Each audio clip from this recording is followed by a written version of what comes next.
My pleasure to introduce Adrian Budd. He's a UCU member, SWP member, and I worked with him as a colleague and a comrade at South Bank, along with Russell, of course, who's also there.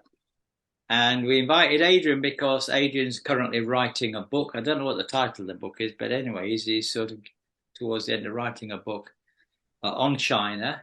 And I suggested to him the title is China, as we're a Republican Labour, is China a democratic republic? More to get into a democratic theme, but I know it will lead us into politics and history and economics, what kind of economy, imperialism, these sorts of questions that we often debate on the left. But without saying any more about it, I'll hand it over to you, Adrian, if you're ready. Thanks very much, Steve. I won't say it all again. I don't know the title of the book, but it's pretty much nearly finished. So I'm up to here in China. And what I've tried to do is put aside all the things that don't relate to this meeting. But if you want to ask questions, there's a huge amount of exciting stuff going on. I'll try to address some of that at the end about protest movements. But forgive me for introducing it with some ideas about the idea of republic. This may be all old hat to you, and I'll keep it short because obviously this is your focus.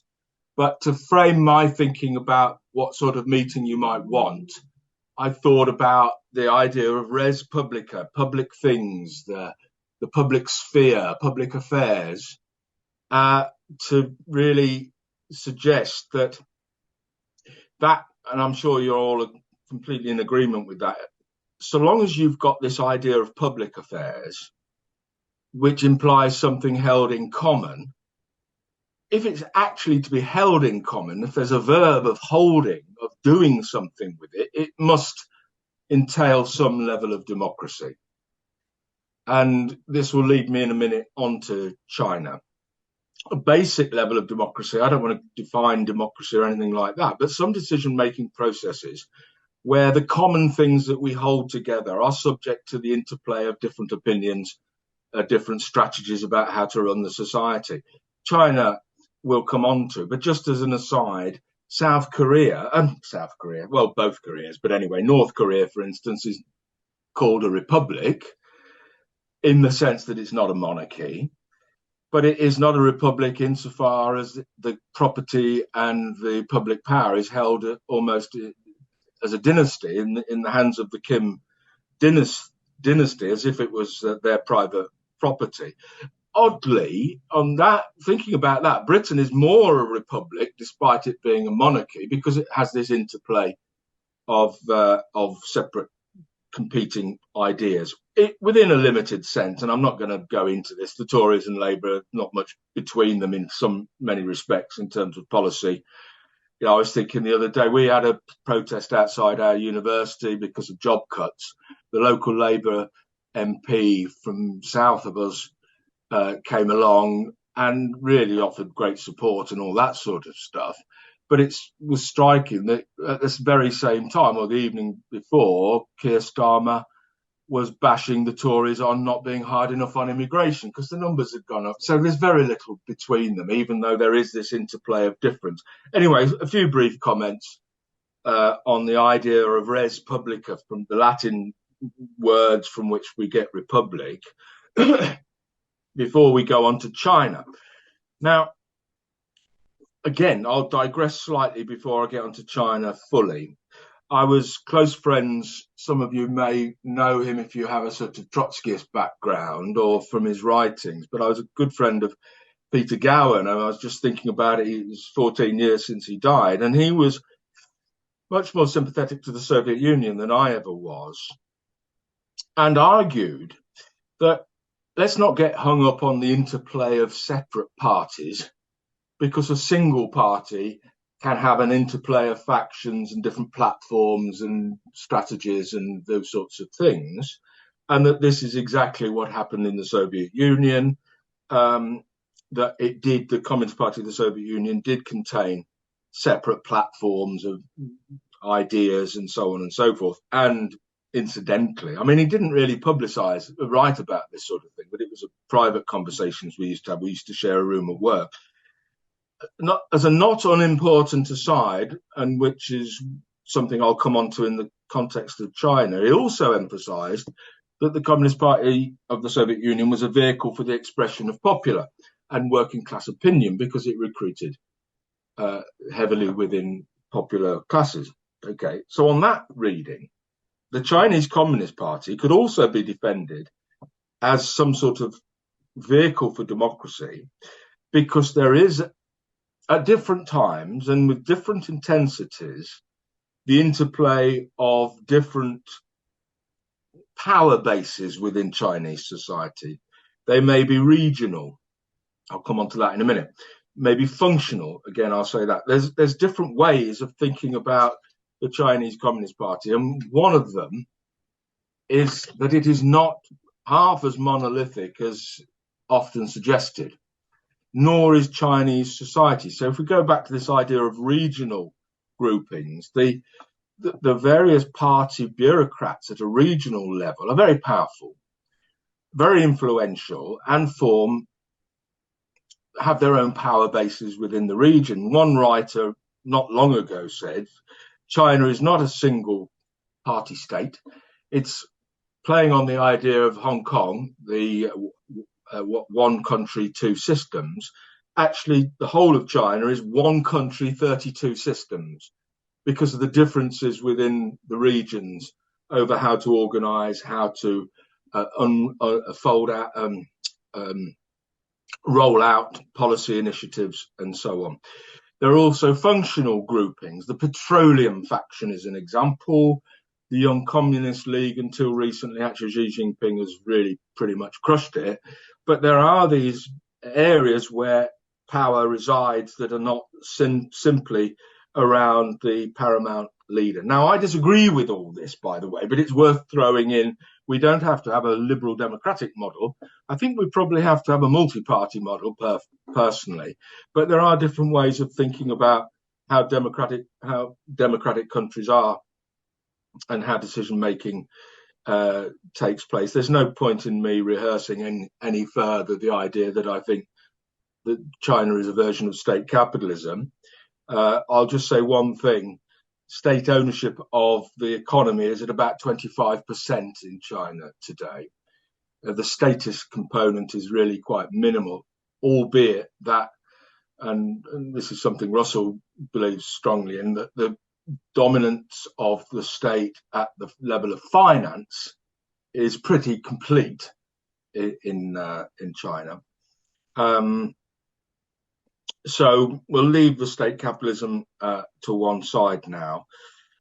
Now, I don't want to be accused of, just because I'm state cap, I will marshal the evidence to prove my point. I think the evidence does prove it, but I will now go through some evidence. So after a fairly long set of introductory comments, let's look at the question of the state and whether it's subject to popular control. Firstly, the Parliament, the National People's Congress. It sits for a few days each year. Broadly, it rubber stamps government laws. There's very little cut and thrust of debate, the way it's organised, the top table, and everybody sort of clapping around it and so on. The party is very, very weak. The Parliament is very, very weak.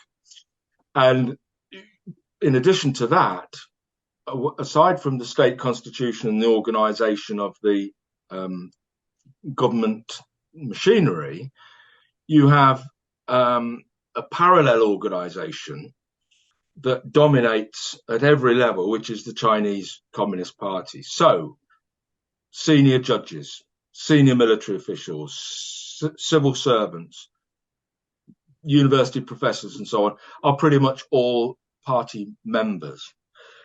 This is a problem for the labour movement. The Chinese constitution says that everybody has the right to join a trade union, but all must be affiliated to the state trade union federation, the All China Federation of Trade Unions. The leadership of the federation are civil servants. They're employed by the state, not by the union, and they have to carry out state policy like senior civil servants do.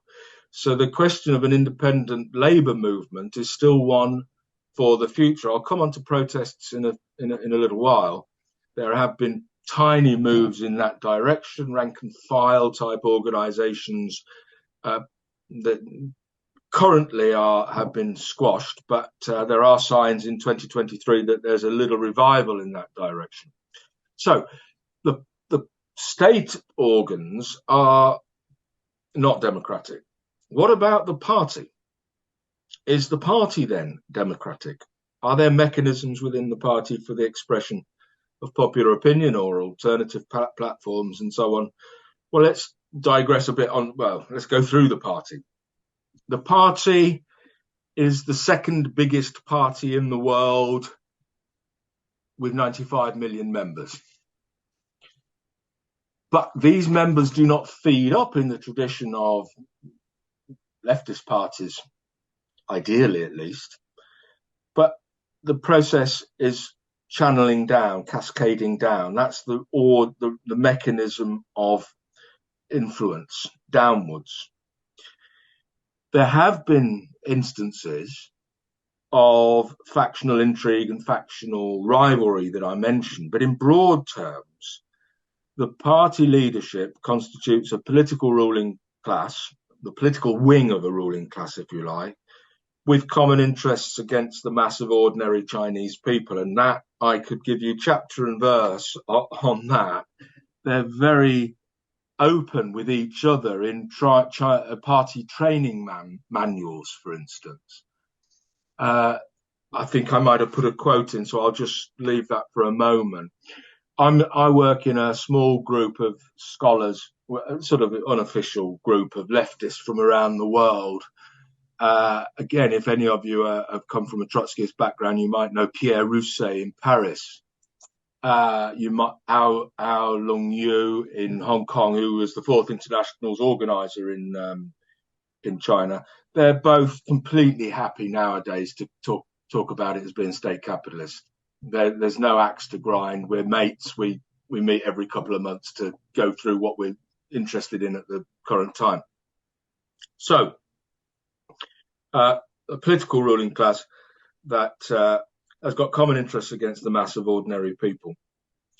And it seems to me that it is at different times, and we're in one now where there's been enormous repression and constraint.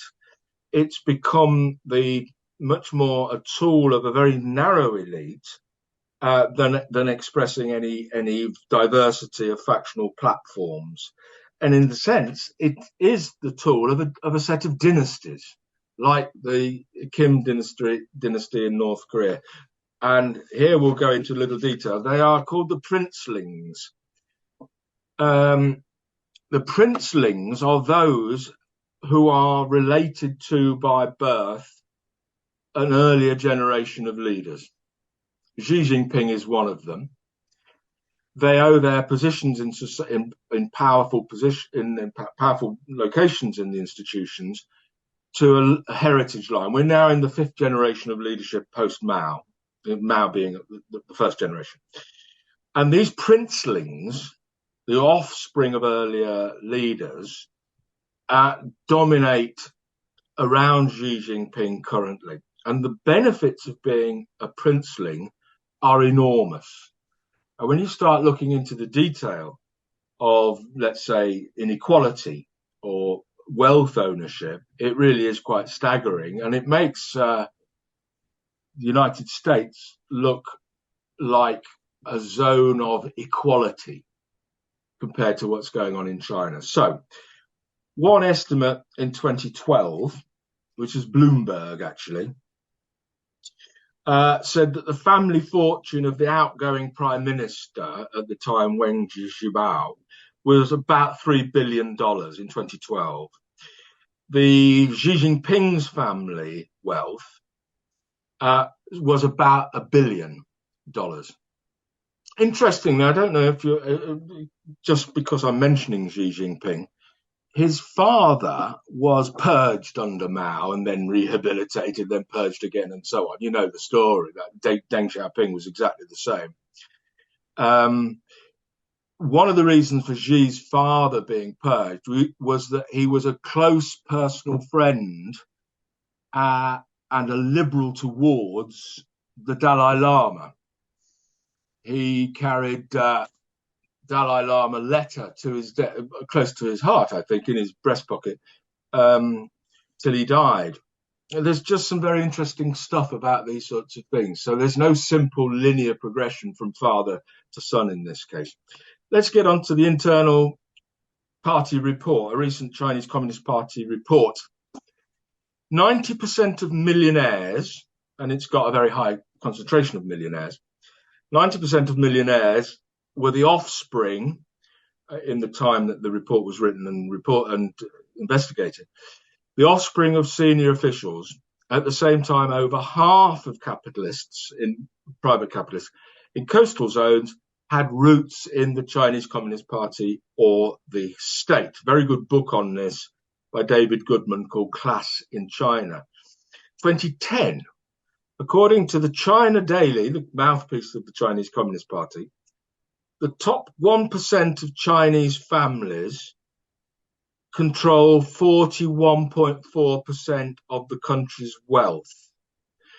By 2011, the 70 richest people in the parliamentary delegates, of which there were 3,000, the 70 people were worth $90 billion. This is why I say neoliberal America is put to shame by China nowadays. And the internal party document that I mentioned for party training courses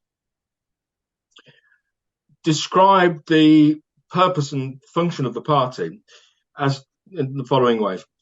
It is a neoliberal inspired managerial structure aiming at efficient management of the population and the economy. So Steve's, as I was preparing the meeting, the sort of principles of your group, starting with Lincoln, Abraham Lincoln, government by the people, for the people, and of the people, and so on. None of that. There's none of the by the people. The training manual it's about management of the people, and that's about it. Now, the Communist Party nowadays, it's been 21 years since private business people were allowed in. In a rather grandiose phrase, the then General Secretary Jiang Zemin in 2002 talked about the notion of the three represents. What does the party represent? It represents the development trend of China's advanced productive forces, firstly. Secondly, the orientation of China's advanced culture. And thirdly, the fundamental interests of the overwhelming majority of the Chinese people. Business leaders, intellectuals, peasants and workers. The only way they could, after years of propaganda against private capital, they had to allow because of the state of play of what was actually happening in the reform period after Mao's death, the growth of private capital, they had to do a volte-face in terms of rationalizing their allowing them in, and private capitalists were allowed in thanks to their, quote, honest labor in the interests of everybody. So all that adds up to what I think is now generally assumed to be accurate, is the interpenetration of the party and the state and the party and capital. Okay, these are relatively sealed off, pretty much completely sealed off from popular decision making through those institutions themselves. There may be, and I hope there will be, popular processes of participation outside, bypassing the institutions in a revolutionary process. And this is the talk amongst labour activists, precisely that, bypassing the Trade Union Federation because it's a tool of the state. It's a policing operation for workers. But once you've got that interpenetration of state, capital and party, it is a recipe for corruption, backhanders, doing favours, you scratch my back and all that sort of thing. And I just wanted, a reason I mentioned it, I thought it might come up in the discussion, was that Xi Jinping has launched a huge anti-corruption crackdown. He's launched lots of other crackdowns on feminists, Marxists in the universities, and workers in factories, and worker activists and NGOs and all that sort of thing. But he's launched a crackdown on corrupt officials, many senior officials. The third of the Central Committee has been arrested at various points, chucked out, and so on. 500,000 officials, at the last figure I saw, probably higher now, have been arrested, subject to all sorts of, not quite on the scale of Pinochet that I am aware of, but degrading treatment and house arrest, isolation for months on end, and so on and so forth. So there has been a very real anti-corruption drive. The justification for it, I think, is really that the legitimacy of the party and the state was in question. In the period that the drive was launched, it was the period of mass strikes.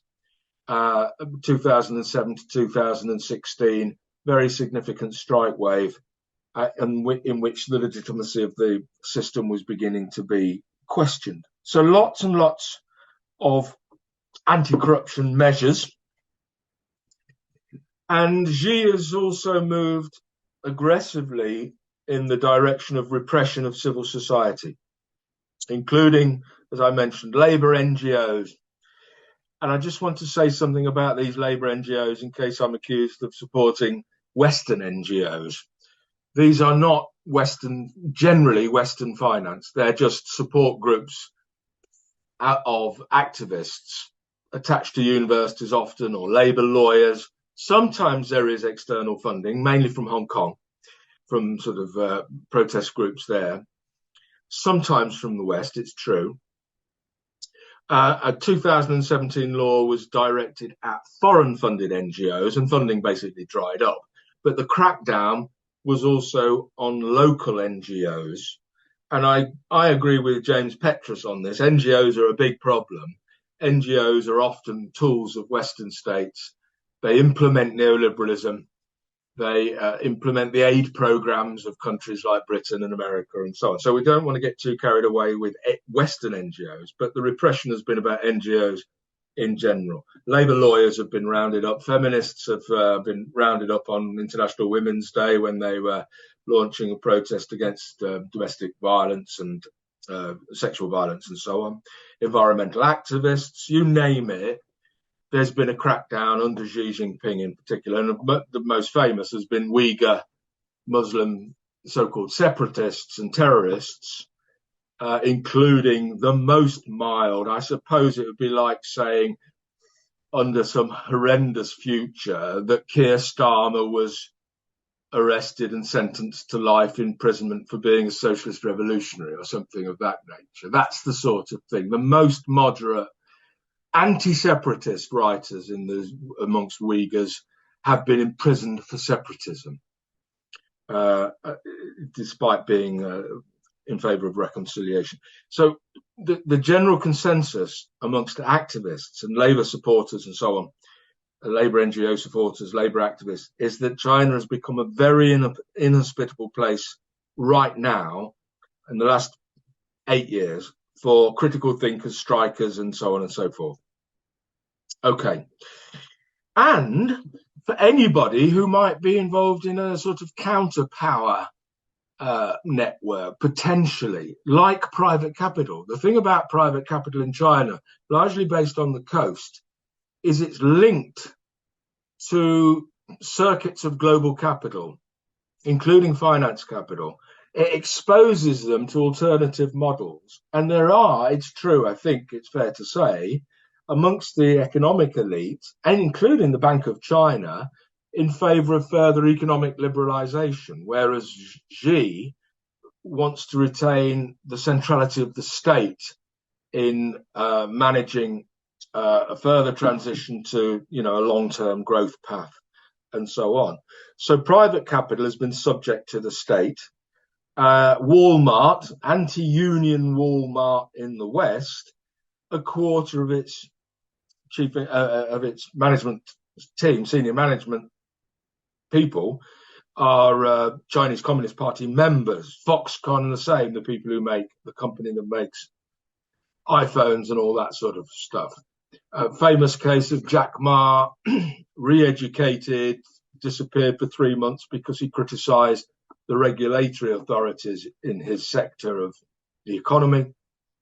So there's been a definite clampdown on anybody who might pose a threat. I think it's because they have enough training in the sort of religion of Marxism in the party training schools to know that the economy is running out of steam, that the growth rate has now shrunk to 3%, having been 10% on average for 40 years. Unemployment is massive amongst graduates. The new middle class, therefore, is a problem. The population is aging, the replenishment of the labour force is problematic, and so on and so forth. So that the spaces of hope have temporarily at least been crushed, particularly in Hong Kong, particularly amongst Uyghur Muslims, and so on. But there are a few signs, and I'll finish with this. There's some little indications in the last 6 months, 8 months. Look, the Foxconn Great Escape, when Foxconn workers just basically cut the wire and fled to get away from COVID lockdowns, when they heard rumours that there were new deaths in the factory, they fled. The Foxconn's boss wrote to the Chinese Communist Party and said, get rid of COVID lockdowns. So the ostensible reason for the removal of lockdowns was the Foxconn escape of thousands of workers, plus the Uyghur solidarity protests after the fire, a sort of local equivalent in the capital of Xinjiang province where the Uyghurs lived, in Urumqi, a sort of Grenfell. And people died because they were locked in under lockdown. Protests erupted on a small scale. I say the word eruptive advisedly. They did erupt because they came from nowhere. In 50 cities, there were protests. You'll have seen the famous white blank piece of paper protests. In other words, people in the most surveillanced society in the world, with half the world's CCTV, tracking technologies on phones because of COVID, used to feed information about where people are, encrypted messages sent amongst the young people, get down to the protest and protest. Now, this was the first time since 1989, Tiananmen Square, that the general politics were raised, down with Xi Jinping. We've seen gig economy protests, gig driver, delivery drivers protesting all over China on a fairly big scale, and the recovery of big industrial disputes in the last 6 months. So there are hopes. But at the moment, the democratic processes are severely limited. They blossomed a little. I don't want to get carried away. To talk about a labor movement in China is wrong. There isn't a movement. There are local wildcat strikes, local organization, some embryonic rank and file groups until they were crushed after 2015. They're beginning to recover a little bit, but there's very little cross-national, across the whole nation, cross-regional organization of workers. There's no free workers' press. There's no independent union movement. They're all for the future. I believe a democratic republic can be born, but it would have to bypass what we currently have, just like in Britain. That would have to be the case. And I'll finish there on 29 minutes. Right. Thanks very much, Adrian. That was very interesting indeed. I did actually live in China for a couple of years, and I was very, very aware of my students not wanting to talk about politics at all. Even when I would ask them in class, "What, we're going to do this democratically? We're going to have a vote on what you want to do," they'd go very quiet. I wouldn't say anything. So I could sense the fear, the way they didn't want to talk about politics, and I guess this must be the way things are in China. Um, yeah, that was my sense when I lived there. So I'm really, really interested to hear, what you're saying. And at the moment, it sounds to me like it's very, very repressive. I was there, I think, just as Xi Jinping took over. So I was there 2013 to 2015. And I think he hadn't really got cracking at that stage with all this repression that's happened more recently. But absolutely, absolutely fascinating. Please, if anybody would like to ask a question or would like to make a comment or a contribution, could you please raise your electronic hand and I'll bring you straight in. So I'm just waiting now for people to come in on the discussion. Russell, is it Russell? Do you want to come in? And Ian, we got Ian as well. Russell, are you wanting to come in and talk? Right. Yeah, just a couple of points, kind of observations, maybe questions. First one I wanted to ask is I recently heard a talk by someone, people may know this person's name. He was apparently an ex-economic advisor to Ken Livingstone, who now John Ross, yeah, who now lives in China, and he's a research, and he seems to be a rather keen proponent of socialism in China. He's sort of and so I wanted to know your how you view his the way he presents China. And then the other thing I wanted to ask is, in a way, you've sort of emphasized the repressive character of the Chinese system under Xi Jinping, which I mean, my curiosity is, was it any much better before Xi Jinping came to power? So I'm just trying to think. I don't know. Yes. I don't know enough about it, but that's what struck me. Yeah. So sorry, I'll leave it for the time being. I may well have some more stuff, but for the time being, I just wanted to. Those were the things that came to mind. Yeah. Thanks, Carol. Thanks very much, Russell. I'm going to meet Ian Spencer and then Diana Isserlis. Good evening, comrades. Thank you for that. I found that a fascinating presentation. I just have some questions. One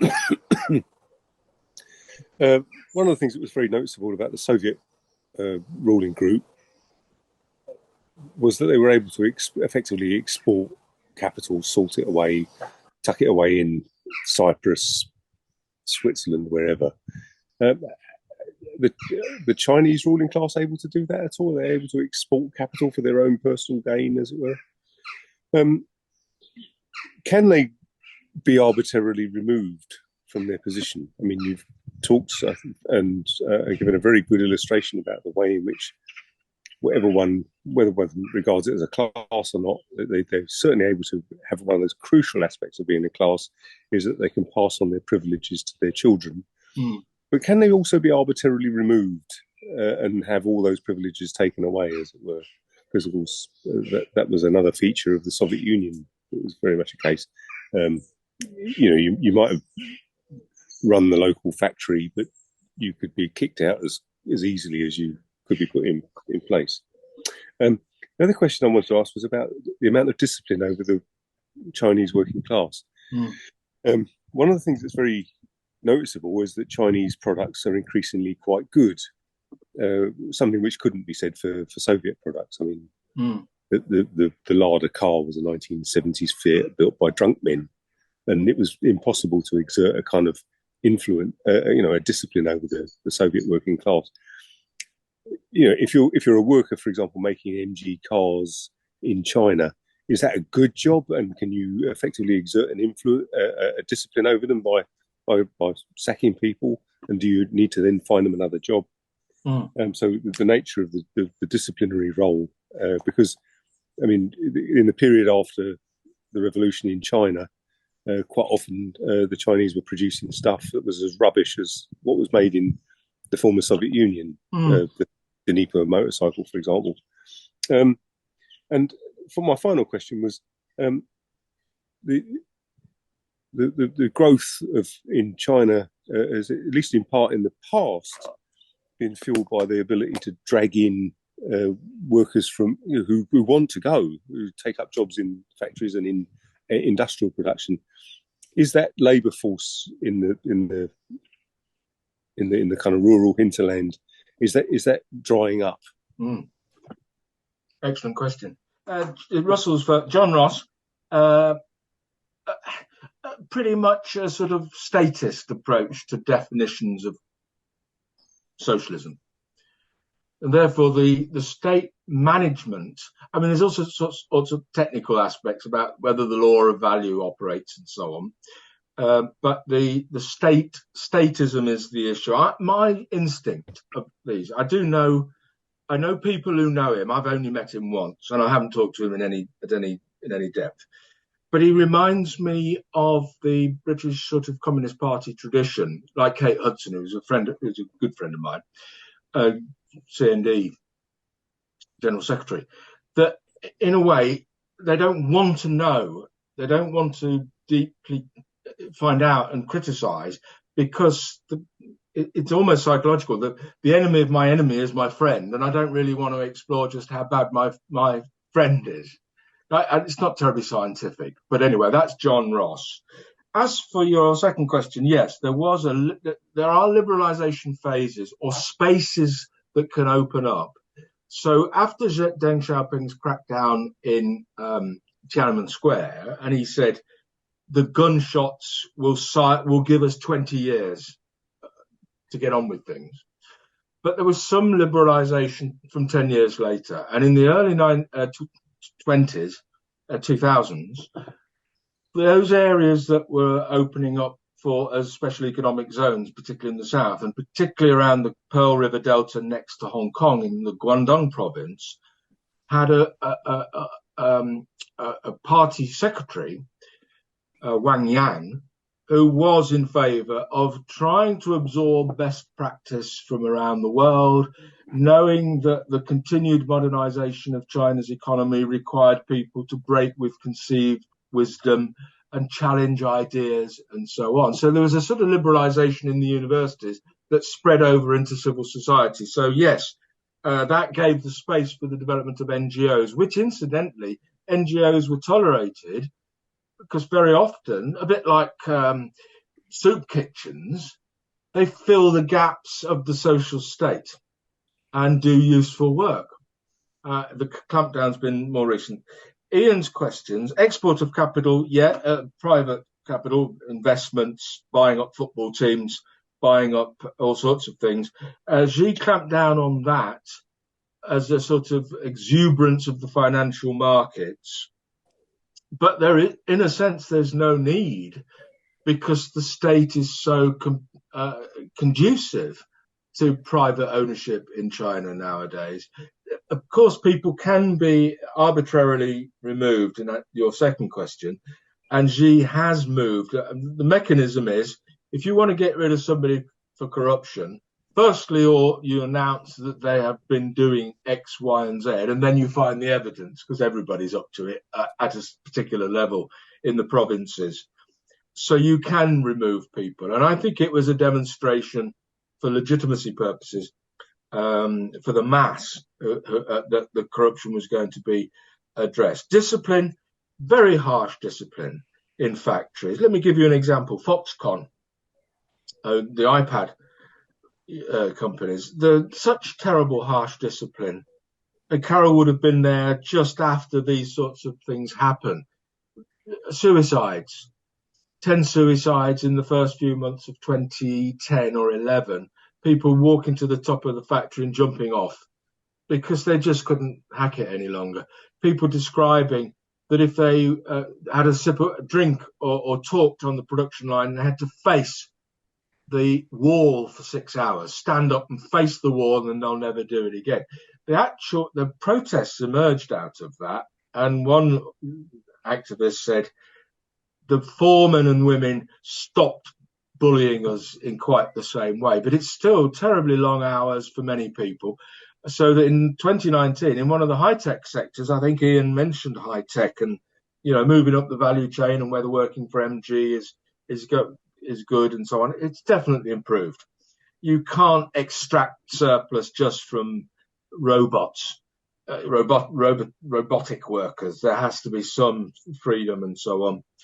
But even then, an online movement developed called the 996:ICU campaign. And the work in the high-tech sector was 9 a.m. till 9 p.m, 6 days a week, which will eventually lead you into the intensive care unit. So even in a fairly privileged sector, in a way, very harsh conditions, but it's not going to be so easy. And this is hope for the future. The migration has dried up. China faces a shrinking labour force by 5 million a year, plus aging. So just like in the West, they're talking about raising the retirement age so people can work longer. And one interesting phenomenon, because wages have gone up on the coastal areas, which were the special economic zones that produced all our iPhones and cameras and all that sort of thing, capital is moving inland where wages are cheaper. So the migrants still coming from rural areas are now coming 50 miles instead of 500. So they're working almost not working from home in the COVID sense, but living in their towns and coming into work. That actually, in a way, reverses the relationship. They're less dependent because, and one thing I haven't mentioned, is migrant workers have no urban rights, called the hukou system. Your rights to social welfare, education for your children and so on are attached to your place of birth. So if you're a rural worker, you can only send your children to school free in rural areas, in the rural area you were born. So the 250, 280, the numbers vary, let's say 280 million migrants that fueled our consumption of their products were always second class and therefore marginalized and vulnerable citizens in the cities. If they can now go back and work as more secure workers in wherever they came from, because capital is going to them on a small scale initially, that actually makes them more secure and more likely to fight for their rights. So we could see a rebalancing of the power between capital and labour. So I think that hopefully I've done with Russell and Ian. Thank you very much indeed. It's very interesting you're talking about only having rights to schooling and health and so on in their own areas. I remember I was helping at a Saturday school where we had children of such migrant workers who were not getting the education that they should have got, and their centres, like it was an NGO as you were talking about, and these centres were opening up to help these children get the education that they needed. I'm going to bring in Diana and then Sharon. Interested in just what you just said about conditions of workers and rights to services which are only local. I didn't know anything about that, and promising that it's likely to improve. Early on, you said that you could only have democracy in a multi-party system. I'd like to know why you say that, because the US, UK, Western European countries have multi-party systems, and electoral systems, but we do not have democracy. We're even the US, in fact, we're all vassal states of the corporations who will only allow our democratic system to include people that the corporations are happy to pay for. Well, they directly pay for them in the US. I'm not quite sure how it works here, but we can't have. Well, we all know what's happened in the Labour Party. That makes it absolutely explicitly clear. Cuba has a system. Cuba just has the Communist Party, but they have a system of local democracy based on local assemblies, and people can make their decisions, and they do have a system of voting for regional and local and regional representatives, the government.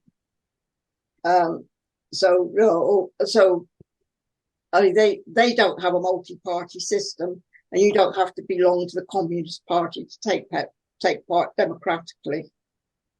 How are decisions made in China, regionally and locally? Is there any mechanism where local people can have their say and express their views? The other thing I'd like to comment on is that the crackdown on the Uyghurs is a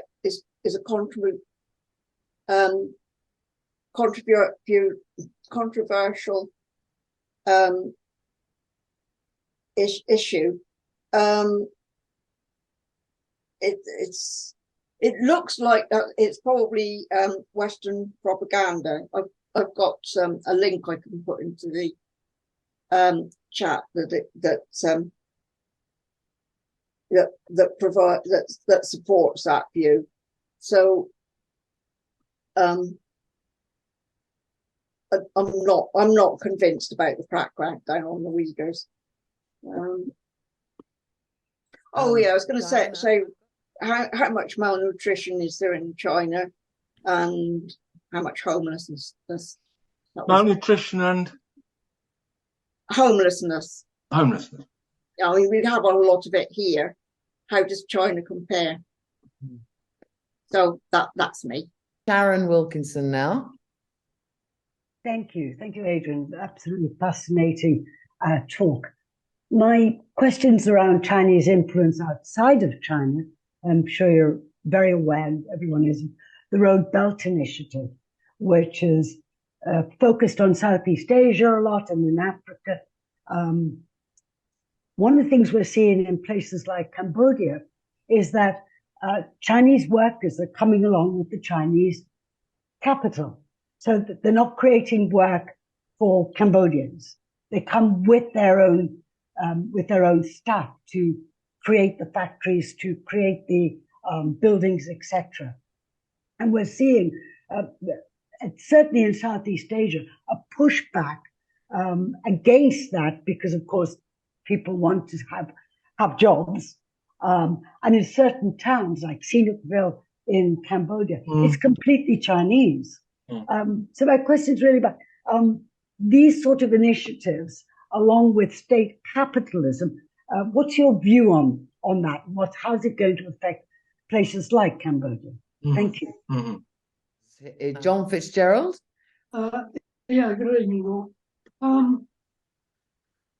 Yeah, that's a very very informative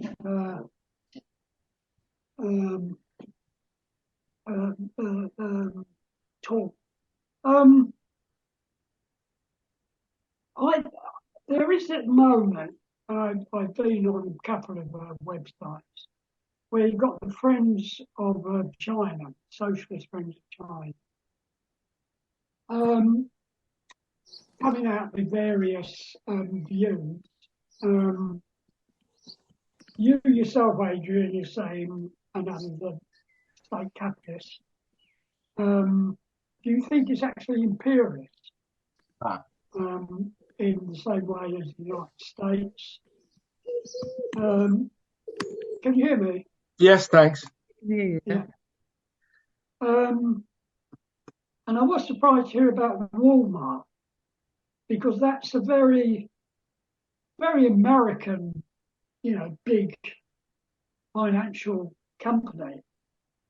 And the fact that those in China are involved in Walmart are actually in the party. It sounds to me like a very deep link. I mean, the Friends of China's idea is that by 2049, because the revolution was in 1949, by 2049, they will hope that the conditions of socialism have actually been there within China. So it's not international socialism, it's kind of national socialism. And then I'm looking at, is there a stock exchange? What about interest rates? We know now that they're investing a great deal in Africa, as one of the just said, and elsewhere. But then you have somebody like John Pilger. John, you've had 2 minutes now. If you could be winding up. Sorry. Yeah. You have somebody like John Pilger. In his documentary, he shows very well how China has been boxed in, basically, and therefore, and has never actually committed any, never invaded anybody as such. And so it throws us into a situation of kind of global capitalism, imperialism. There doesn't seem to be any kind of, you can't see the wood for the trees in this. That's really what I want to say. Yeah. Diana, first thing, I think under socialism, democracy must have a variety of parties. I didn't mean cause and effect. If you have a variety of parties in a multi-party system, you necessarily have democracy, but you can't have democracy without a variety of parties. But clearly, I want a revolutionary party, a revolutionary overthrow. But I wasn't equating the multi-party system. I went out of my way to say that the parties are almost identical in their policy positions. So there's no cause and effect. How are decisions made? They're made by a minority. Of course, people vote, just like they voted in the Soviet Union, or they vote here. They vote here. But where's power really lie? At the heart of the state, senior decision-making positions in the civil service, and so on and so forth. Can they express their views? Well, they do. It is quite remarkable, the bravery, really. I mean, I'm thinking of an example, feminist youngster, brave, just going online and putting critical comments about the Young Communist League and these sorts of things, about women's position and so on. As for the Uyghurs, of course, a friend of mine, a comrade of mine, has written about this, and he said we have to be careful about the figure of 2 million people in internment and re-education, labour camps and so on. 2 million out of 12 million Uyghurs is an awful big number. But the consensus of those who've been on the ground, I mean, I'm talking about young leftists. There's a very good website called Gongchao, which is really young leftists who've done research in the region and offer solidarity and so on.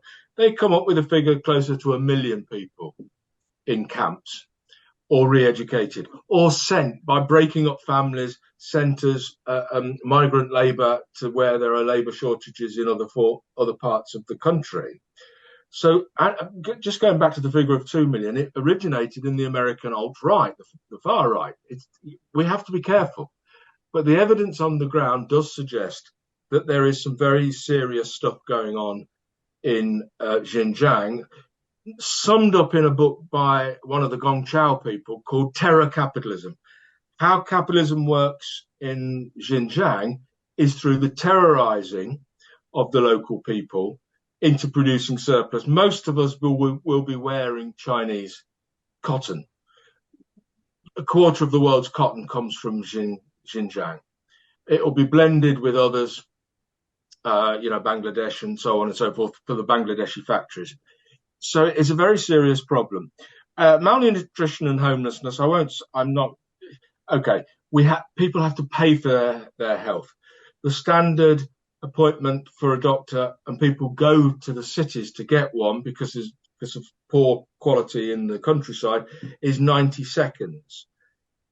There isn't much malnutrition. It's not something I've researched or even come across in all the reading I've done on China. Homelessness, again, not very much. There's some hovels and some poor quality housing in the countryside in particular. Slum clearances take place periodically, mainly to drive migrants out from cities that want to move up the value chain and so on.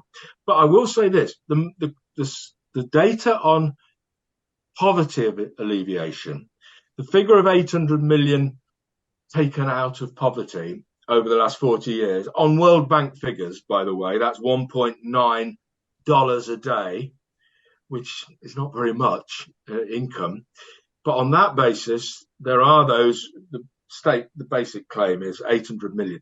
Chinese scholars themselves, using the state, what we call it, the Office for National Statistics, that sort of thing, the State Statistics Office, reckon the figure is more like 150 million have been taken out of poverty, using China's own definition, which is a bit higher than the World Bank. It's still poverty by most stretches of the imagination. Relative poverty is a serious problem because the mega wealthy are paying for BMWs with cash out their back pocket, and people feel very poor in those circumstances. So inequality is the problem. But that's Diana. I hope I've dealt with Diana. The Belton Road is fascinating. Sihanoukville was the first word I wrote down, actually, Sharon. In Cambodia, Laos is the same. Only about a third of the jobs from Chinese investment in those areas are coming to local people. All the hotels simply have Chinese tourists in. Malaysia has now basically ripped up the contracts for the Belton Road. So although there are 100 countries have signed up, I think it's going rather pear-shaped. I think we'll hear much less about the Belton Road Initiative progressively over the next few years. What we are seeing, there's all sorts of cobbler's propaganda that China is engaged in debt diplomacy, lending to countries, the famous case being the Sri Lankan port, lending to countries they know they can't afford, and when they can't repay the payment, they gobble up the thing that they built. Well, I've got a pictogram on this. Where is Sri Lanka's debt owed to? 10% to China, 90% to the Western institutions and Western banks. The West that's criticizing China over debt diplomacy has got a lot of history in this regard, but that doesn't absolve China, which is adding to the debt problem of Africa and so on. And when the countries do get into debt and it's rescheduled, the interest rate is generally above market rates. The lending is by two state-owned banks who lend at above market rates on condition that the thing being built is built by Chinese companies who may or may not send Chinese labor. That is a recipe. It is Lenin and Bukharin all rolled into one. The export of surplus capital that can't find productive and profitable investments at home, but they want the capital to continue because it's state-owned. These are big state-owned cement manufacturers, railways, and so on. They want to get ahead in the West. They're involved in an inter-imperialist rivalry there. Therefore, the lending is to Africa and where have you, Argentina and Brazil and so on, to get those countries to use Chinese technology. There's an enormous story on this. Is there a stock exchange? You bet. Big stock exchanges in Shanghai and so on. Although many of the listings are in Hong Kong because it gives a window on finance capital from around the world, which is now being invited into China on a big scale. Goldman Sachs, JP Morgan, Chase Chase, whatever they're called, all those sorts of people are dipping their toes, not very successfully actually, in the Chinese financial markets.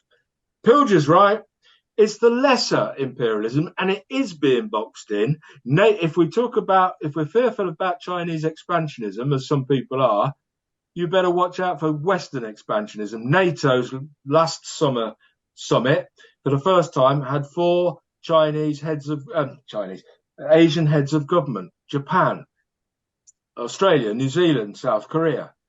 The Quad is being built, the quadrilateral defense arrangement dialogue, Japan, India, America, and so on and so forth, flogging nuclear submarines to Australia, AUKUS, the deal with Australia. If there's going to be expansion, remember, China has no security bloc like the West has. The West has NATO. China's got a little thing called the Shanghai Cooperation Organization, which is basically a bit of cooperation to crush Islamic activism in the Central Asian republics that used to be called Soviet Central Asia. It's got nothing like the Western influence around the world. And the West, because it's the new kid on the block and is challenging in all sorts of areas US dominance in the world, that's too much. Sorry, mate. We're after you. China's not immune from criticism, but America's the bigger player. I think I've dealt with those questions. I think. So I'm going to bring Steve in now. Over to you, Steve. Hi, Adrian. Obviously, if we go back to thinking of the history of China, going back to really there was a democratic revolution. China had a progressive democratic revolution culminating in the People's Republic, which was what it was called, wasn't it? The Chinese People's Republic. And they had the People's Liberation Army. And there must have been lots of parts of democratic organizations as part of that, as a genuine, because it was still a peasant society. I don't know what the proportion was, Adrian, but I would imagine it was very largely a peasant society in 1949, and maybe the proletariat was probably very small as a portion. I've got no idea what it would be. And then, of course, since that time, we've got a complete change in the sense that I imagine that the peasantry has shrunk and the proletariat is now much bigger. I assume a majority, but I don't really know. So I don't know whether you know what the balance is between what might have originally been called a peasantry and a proletariat.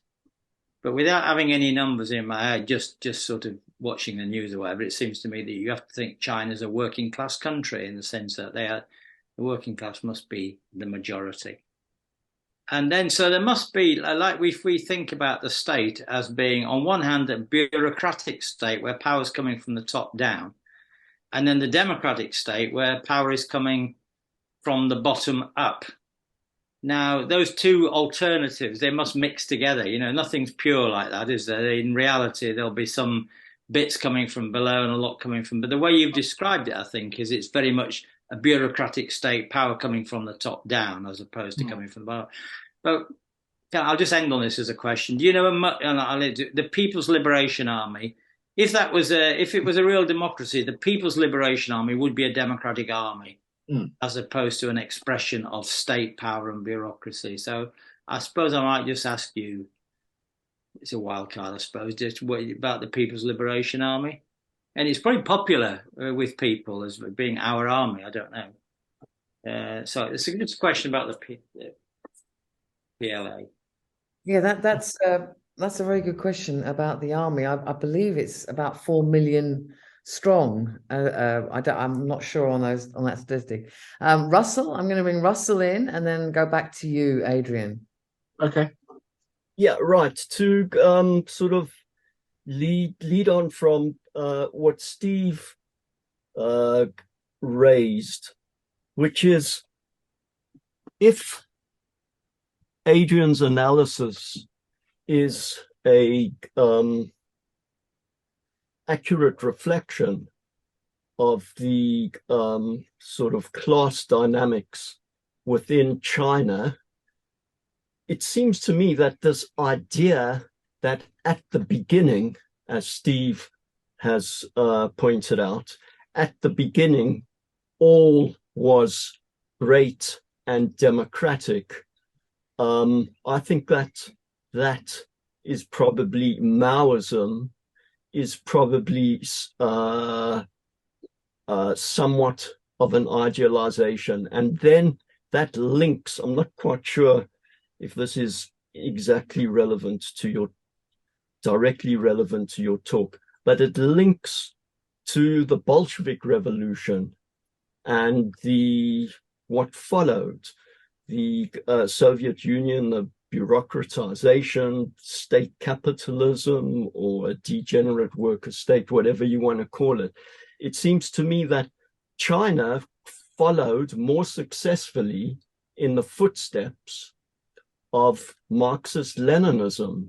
And what you observe in China is the successful implementation of NEP. Yeah, I'll leave it there. So, I mean, basically what I'm trying to say is we need to, it seems to me, move beyond the sort of Marxist-Leninist template where people say in its original form, it was this great manifestation of people's democracy, whereas in fact, much of what I've been reading lately does not reflect that. And I've just recently finished reading Paul Averich's history of the Kronstadt uprising, and that's a very, very important document to see just how, in fact, the Bolsheviks behaved towards people who were calling for a real workers' democracy. I'll leave it there. Yes. Before Russell spoke, I wrote 1917 down in relation to what Steve was saying. It's a separate meeting, but the parallels are very striking between the 20s and the scissors crisis that people talked about in the Soviet Union, when the agricultural workers couldn't get products from the urban areas from manufacturing, and basically the new economic policy dried up. That's exactly what happened in China in the 1950s, forcing the forced collectivization as the solution. But why do that? Because I would describe the revolution, and of course it was a revolution, an overthrowing of a previous regime, not as a democratic revolution, but as a national developmental revolution. That the point was 100 years of humiliation, that China had been sucked, that the value had been sucked out of China by the British in Hong Kong, the Germans and the Europeans in Shanghai, then the Japanese imperialist invaders and so on. The humiliation, the centre of humiliation and shame. And Mao was popular and remains popular for nostalgists as well as in school books and so on, because he allowed China to stand on its own 2 feet. I don't think they make claims about the democratic nature. It's just that China ruled China. Chinese people ruled China. Is that a definition of democracy when there's 600 million of you, and now 1.4 billion, and a handful are in the leadership? I don't think it's a definition of democracy, but it's a definition of national development. We determine the way forward. As for the revolution itself, Steve's point about proletarianization, before 1949, there was an embryonic proletarian revolution in Shanghai between 1925 and 1927. There's a fantastic book written by an Orthodox Trotskyist on it called The Tragedy of the Chinese Revolution by Harold Isaacs. Very good book. And he pretty much hammers the Stalinists and the Comintern and so on, and talked about the embryonic proletarian revolution. But the proletariat was destroyed, and at the time of the revolution, I think the figures are really something like 90% peasant society. The party itself had peasant members. The party leadership was generally ex-peasants who become professional soldiers, professional party members, and intellectuals from the urban area.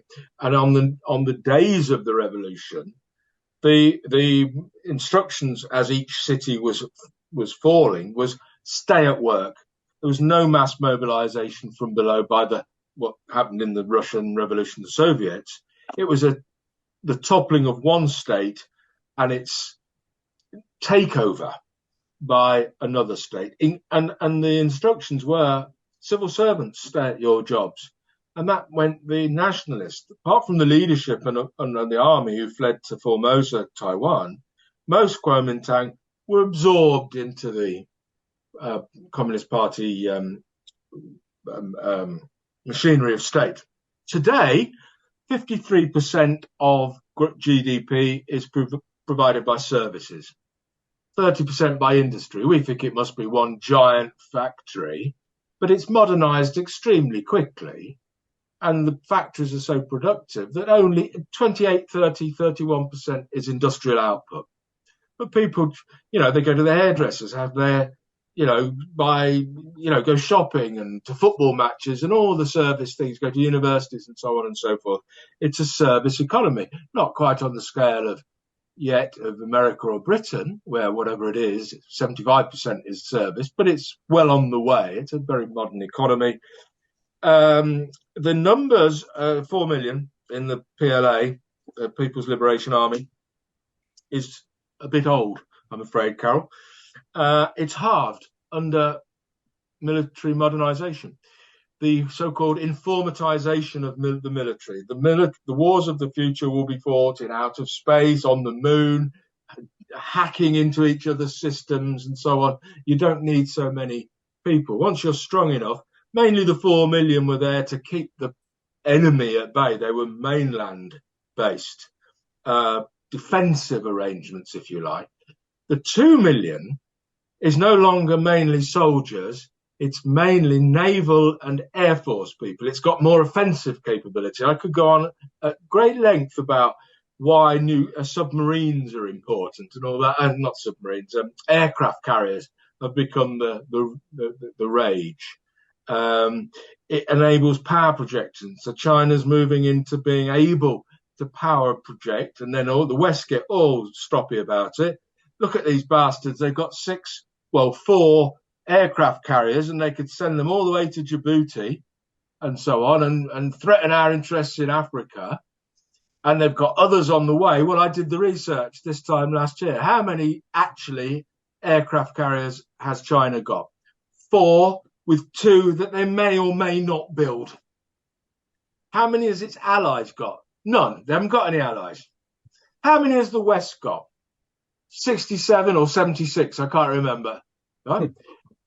One other thing. How many overseas bases has China got militarily? Anybody know? Russell probably will. I know he's an anorak like that. One in Djibouti. Yep. How many has America got? I'll buy you a pint, Russell, if you get this one right. 800. 800. He's read my articles, bastard. Right? 800 to 1. I haven't. Okay. All right. You know that you get the point. The West, who was it? Diana. Western propaganda. It's real. Western propaganda is real. It paints a picture of a hegemonic, monolithic, aspiring global power. Well, it is, because it can't help to be, because it's in a system locked into a system of rivalry. If it takes its foot off the pedal, the other lot will try to do damage to it. It can't avoid it. Our problem is the world needs changing, rather just focusing on one part of it.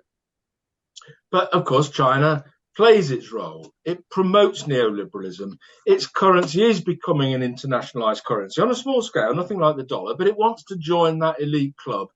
And we need really to bypass and overthrow these sorts of powers wherever we are. We're not in China. We can't organize the Chinese revolution, but I would hope Chinese people, Chinese workers in particular, could. We'll just do what we can in our dotage over here and hope that the young people will step forward and do better than we did, our generation. I think I've answered all the questions. I think you definitely have answered them extremely well. Ian first and then Russell. could China sustain a war with the West? The reason why I asked the question is my first experience living in the Soviet Union was that my first experience living in the Soviet Union was quite clearly the Soviet Union could not sustain a war with the West. They couldn't organize very basic things.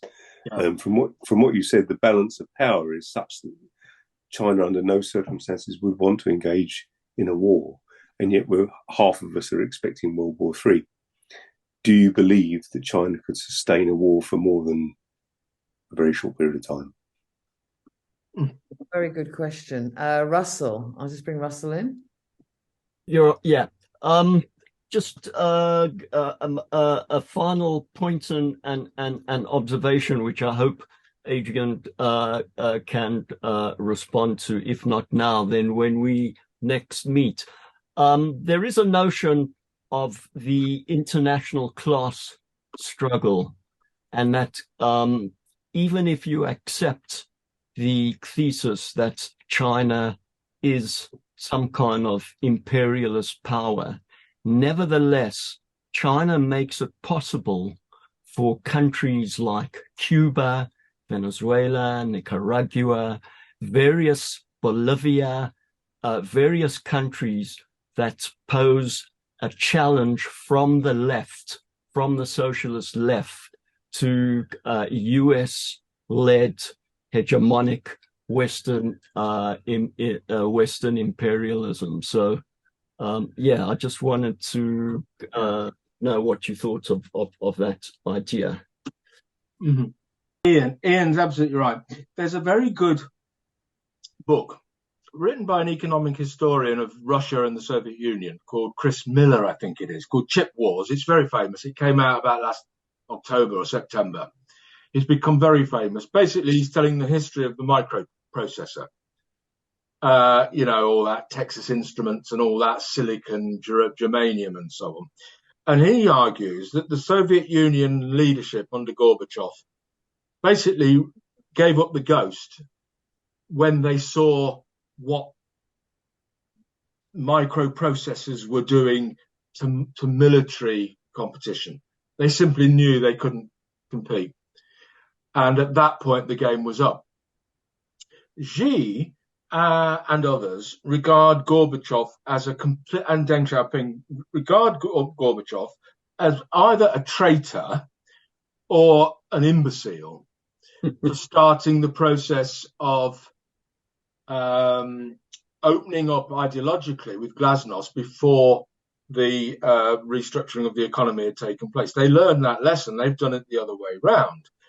And whether they ever will open up glasnostically, I don't know. But that chip wars is really very important because we are in a chip war now at a very high-tech level. I could bore you to tears about how many billionths thickness of a hair these microprocessor wires and how many transistors you can get on all that sort of stuff. It's very, very high-tech stuff. And Xi Jinping and the leadership are very aware that they're quite a long way behind Taiwan and American chip manufacturing, and they have to make that up very, very quickly. Therefore, very cautious over military engagement, except, unfortunately, they've whipped up because they have no dominant ideology of communism anymore, because inequality is rampant and crazy. They have to talk about national development, and they've ramped up two things. A bit of Confucianism because of its hierarchical nature, and Xi is the father, the elder of the nation, and we're all looking after each other and all that sort of deferential stuff from the poor to the rich. But he's also whipped up not just Confucianism, but nationalism. So if there are problems around Taiwan, they may have to respond. And obviously the rhetoric is very aggressive, both sides, America and sending Nancy Pelosi there and Trump answering the phone call. Very, very high stakes stuff. I don't think China could survive for very long. I don't know enough about military installations and whether they've moved a load of stuff very far into the hinterland, but I would have thought their economy remains quite vulnerable, and they're quite worried about this concept of decoupling at the very high-tech level. Decoupling that Trump and others wanted, get out of China, leave them, to sink, is not going to happen anytime soon at the basic level. Bosch, BMW, Tesla cars, batteries, but at the very high-tech level of military-grade, microprocessors, it is happening.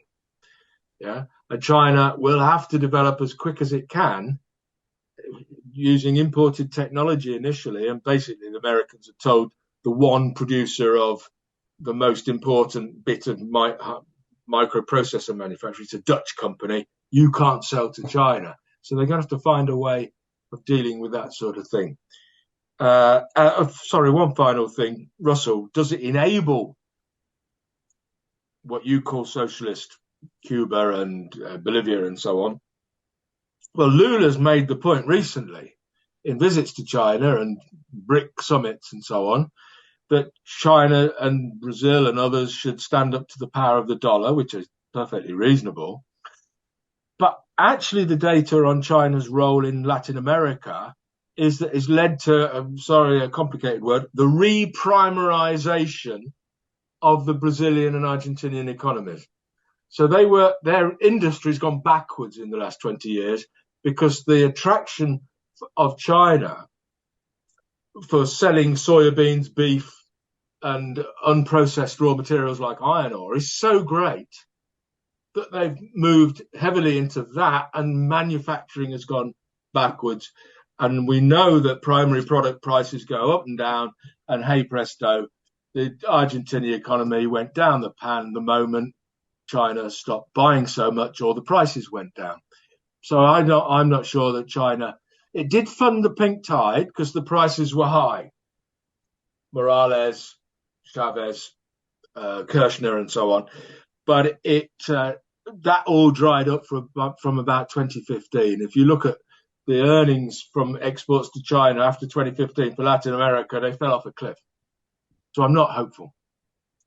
Sorry, I don't want to end the meeting saying I'm not hopeful. I'm very hopeful, but not about that. I'm very hopeful there's a new wave of young people, brave people, feminists, leftists, Marxists, unattached, just saying no. And they are very, very, very, they're not terribly well organized on a national level, but in small pockets, using encrypted, coded things, saying, let's get down to the protest. These things are definitely happening. Thank you so much, Adrian. I've Pleasure. It's fascinating because having lived in China, even more so. And I know that having lived there 2 years, I wouldn't want to live under that sort of regime. I love my time in China, had a great time, but I couldn't live with that. I know that our political freedom in the West is only an illusion. I realize that now, but still I couldn't live in that kind of society where people are afraid to even mention the word democracy. I want to say thank you to everybody who's come this evening. It's been a wonderful meeting. And the presentation was fantastic, but the questions have been really... Yes, they always are. Fantastic. There's such a thirst for information on China, and it means all the questions rage over everything because we don't get enough meetings on China. It's exactly the same wherever I do a meeting.